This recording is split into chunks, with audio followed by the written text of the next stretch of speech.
Olá, meu nome é Sydney, and if you are wondering why I'm speaking to you in Portuguese, it's because I'm coming to you live from the Amazon rainforest. We will get to that in a bit, but I wanted to tell you a story just kind of about my year because it has pretty much been the worst year of my life up until this point. I did get a call from my parents earlier this year. I'm from Chicago, by the way, and they said that they were moving and they were selling all of their property around the area, and they were moving across the country to Utah. And I was devastated by that news, which sounds really silly now, in all honesty, but I was devastated. They were leaving me. I see them all the time, and I really thought my world had turned upside down then, until about a week later when my dad wasn't feeling well, and we took him for an angiogram, and he came back, and it was the first time I've ever heard my dad's voice crack or sound weak, and he said, "It's not good, guys," or something. "It's not good." I'll never forget that.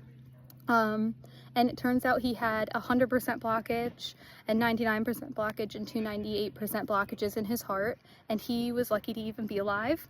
And so he needed emergency surgery.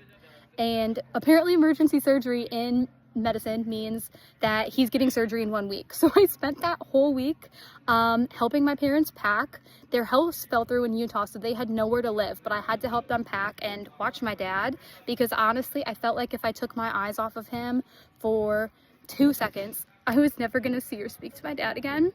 And so that's how I spent my week. I spent the next week in the ICU with him, which was horrible watching him heal like that, but he was healing. He is okay.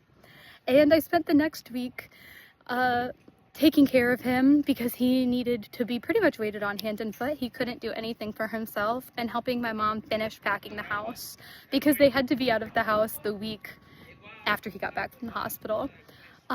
So it was just a rough time. I really thought I was going to lose my dad, and it makes me feel so silly that I ever thought that them moving would have changed my life completely, because him not being here anymore would have changed my life completely.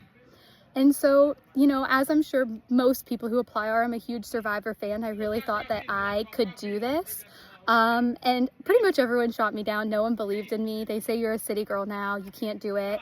I had previously filmed a video on the beach, actually, because I was going to tell you a story about catching a seagull. That film is now pretty gone because again, I got very discouraged, but this whole event made me realize that life is too short to not do the things that you want to do, or because you're scared to do them, you think you're going to get voted home first, or because you're afraid of what people say.